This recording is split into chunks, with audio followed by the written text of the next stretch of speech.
Hey everybody, you're probably wondering what happened after I sold the Viper, so here's what happened. I picked up an Audi R8, and I will say I had to go a pretty fair distance to get a good deal, but I got a pretty good deal, and there's just so many buttons and things to play with, and I got a long way. I had to get it from Connecticut. Really nice guy. I mean, look at this. 23,300 miles, and I put 150 or 250 of those on there already, so I've averaged 22.2 miles to the gallon in a R8. I mean, come on, this is the coolest stuff ever. I'll talk you through some of it, but this is just one of my first stop. I had to stop and get a little snack here before we go. Still kind of sitting here. I didn't want to do it in traffic, but it's raining. But geez, I got four-wheel drive. I got 420 horsepower. I mean, this is just flipping awesome. I tell you, it drives so smooth and so easy. And when you want to get on it, all you got to do is push that little button right there, and you know, bingo bango, magic happens, and this thing changes, and you know, all the stuff and that thing changes and stuff. So man, let me tell you. So I'll be kind of documenting some of my journey here, but yeah, it's a 1,400 mile drive back home to Minnesota. So we're expecting some snow, but we'll just kind of see where it goes. Yeah, I'll keep you updated. Thanks. Okay, we are at a hotel finally. I've been driving for quite a while, and I've learned a lot about the car. And here's kind of the first thing I want to show you: is this car comes in with a built-in radar detector. Let's turn that off. There we go. Those are the little radar detectors. That one's there's a cop in front of you, there's a cop behind you. Pretty neat. So, and there's a constant beeping that it does, and I found the switch. It's under the dash, way under here, and I was able to turn it off. So there we go. So I've been driving now. It's almost 11. I did 602 miles in one day. I was in the car for almost 9 hours and 43 minutes, and I can tell you the interesting thing is I'm not tired. You know, usually, you know, you want to get around, you want to move around and, you know, stretch and stuff. I don't really feel the need to. I mean, I got out for gas, which wasn't too bad, but it's fine just getting back in the car. I've averaged 22.3 miles, just kind of put it on cruise control at, you know, speed limit, which is 70 out here. The interesting thing also is that it has really good range. So we're at 260 miles with half a tank to go. It's got a huge fuel tank, about 23.5 gallons. And at 22, you know, miles, you're pretty close to 500 miles for a tank, which basically is Audi's way of saying, drive the thing, drive it, just keep going, man. I mean, that's kind of where we're at. So let me kind of walk you through some of the things that I found. This dispenses push pops, which is cool. I haven't found the dispenser yet, but that's what it does. That makes the spoiler go up and down. At a certain speed, it won't go down. It pretty much stays up no matter what. Haven't done launch control yet because I'm in the middle of Ohio, in the middle of nowhere, and I don't want to really take my chances with braking stuff. But that said, you know, I will eventually try it out. This thing sucks. It is just god awful. You know, you've got this little turn dial, and then, you know, to try and do in the sat nav bit, you have to, oh god, it's just, you know, to try and put in an address is just absolute murder.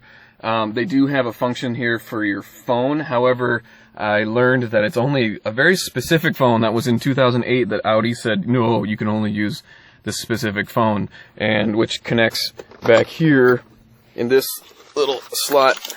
Right there, it's hard to see, but there's a little electrical connector there. So it's really surprising how easy this thing is to drive, how comfortable it was, and, you know, learned a lot about the car. Makes decent power, and it makes a good noise. We'll start it up in the morning, and, I need to get some sleep. Not actually super tired. My body doesn't hurt. I'm just tired because it's, you know, 11 o'clock. So we'll start up in the morning. All right, it's next morning. And so I'm gonna do a walk around of the car later, but just some things. This car, like I said, has not done too many miles. I'll roll down the window. We'll start her up here for you. It's got an aftermarket exhaust, which you might be able to notice. Let's just see if you can pick it up.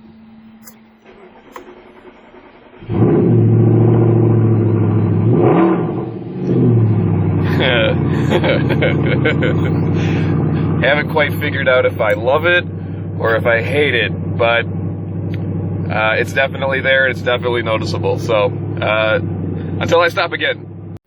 Hello, and through the magic of editing, I've made it 1,450 miles, and you can tell I'm home. But you just look at this. Just look, 1,400 miles. Oh my gosh, it needs a bath in the worst way. I mean, just look at just even the caliper itself. Just oh my. Okay. Moving on. Anyway, let me kind of walk you through it. So I got to know it pretty well. 1,400 and whatever dickety-doo miles all the way from Connecticut to my house in Minnesota. So let me kind of walk you through it. There's the trunk. That's not really not exciting. But again, we've got the carbon blades, which is cool. Again, it's got the R8 deal there, so it's an automatic. Not as desirable, but I'll be honest, I really like the flappy paddles. It is so much flippin' fun. Engines in the back, of course, is how they typically do these in the R8s. I will say that I did have to add oil, 1 quart of oil. The engine told me to do that. A friend of mine, thank you, Jake, told me that is perfectly normal. These tend to go through about 1 quart of oil per 1,100 miles or so, and that is absolutely 100% normal. Don't worry about it. Cool. So, the other thing, the owner, previous owner to me, did three things to the car, 2 of which I like. Third one, I'm not so sure on just yet. The 2 things he did is, one is he powder coated the rims, and then the second thing is he powder coated the calipers, and then the third thing he did is that he did change the exhaust.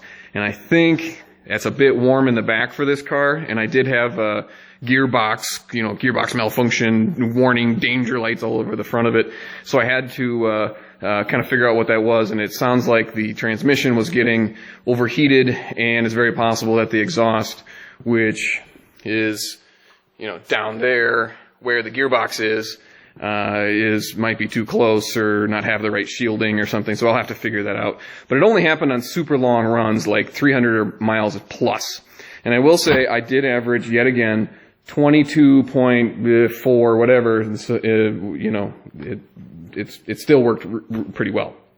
So now, mind you, that was in non-sport mode and in automatic and on cruise control in the highway. So, take it for what it's worth. But I still got 22 point whatever miles per gallon. My range was about 450 to a tank, which is pretty good. I mean, come on, look at it, right? I mean, just look at it.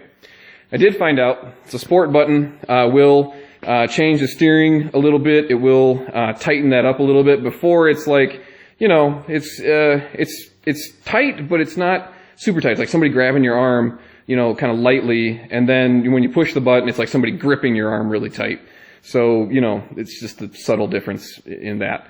Again, the sat-nav system, crap. It's not very good. Satellite navigation thing with the little twisty dial to push the button. I had 21 hours to figure this out, and I'll be honest, it was not good. Just forget it. Doesn't have Bluetooth. The newer ones do. Unfortunately, this one doesn't, but it's an easy add-on. So what I'll do is I'll just probably take that whole dash out and put in a Bluetooth in there so I can hook up my phone and actually listen to something other than the radio, because that was getting monotonous over a while, hearing the same crap over and over. Turns out the button does not dispense actually push pops, which is interesting because, right? I mean, who doesn't want a car that does that?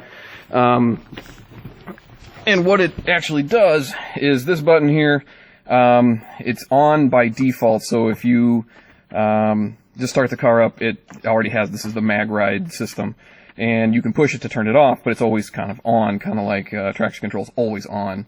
And what I found was if you push this button to turn it off, it really feels like you're driving a school bus. I mean, it just kind of wobbles. The whole thing kind of, it's really loose, but it's, by default, this really tightens it up. The car, really smooth. I've been in this car for 21 hours, only to stop to sleep for about 6 at a hotel, and then came back. And I can tell you that my back doesn't hurt, my legs don't hurt, my arms don't hurt, my shoulders don't hurt, my neck doesn't hurt, which is, pretty normal for me when I'm going on a road trip, and this honestly felt excellent. It's almost 10 years old. I had, just the slightest, just like this much of a wind noise coming from one of the windows, which probably means I just need to go in and clean it or put some, rubber conditioner on it, which will seal it right back up. So all in all, pretty happy with the car. I will say that, putting everything in sport mode and ludicrous speed really makes the car just jump. It's just a weird feeling when it's in four-wheel drive and you mash the pedal and you start flapping the paddles and suddenly, the car just, just wants to go. And then 2 seconds later, you turn all the stuff off and it's a normal car. It just turns straight back into a normal car, which it's so cool to drive just a normal car, and it kind of blends in a little bit because it's all black and it's kind of low, and it's not super flashy, which is part of the reason I got it. But it's going to be a great thing, and I totally get why people daily drive these things. You can drive this thing in the snow. It's got four-wheel drive. If it was, if the entry price for a brand new one was $120,000, I would recommend everybody get one of these. Audi, if you're listening, seriously, you hit a home run. This is a great car. Okay, one note about the brakes. Yeah, it's dirty. Give it a rest. But one of the things that I noticed in every single one of these Audis that I looked at, they all had a good size groove cut into the rotor, and it makes sense now because when I was pushing on the brake pedal, what I was noticing was that it was kind of nothing, a little bit, full stop. There's very little, modulation in there, but when it brakes, it comes in hard. And I can tell you, I didn't hit the ABS, sensor at all, so haven't figured out if that works yet, but I assume it does. I totally get why every single one of these has grooved rotors. Even if you drive it nice, you're gonna, these things are super aggressive. The pads are aggressive. The rotors are big. The calipers are big. It's just, everything on this is just refined really well. The braking was just a little, it's a little grabby for me in a car like this. But, if you're in sport mode, I guess that makes total sense. You want it to be a little nutty. So what I'm going to do is I'm going to clean it. And then tomorrow, because it's dark, I got home late. So what I'm going to do is I'm going to clean it, and then we'll do a walk around in the sunshine where I just kind of whoop, through the magic of editing and, the internets. And boom, just like that, the power of editing and a little bit of time travel. And we are nice and clean. I guess the next step I'm going to have to do is I'm going to take the wheels off and polish those, or get on the inside of them, because it's hard to get in there with a towel, but there she be in all her clean glory. So, final note. Uh-oh. That door was locked. There we go. She is clean inside and out. All right. So final note.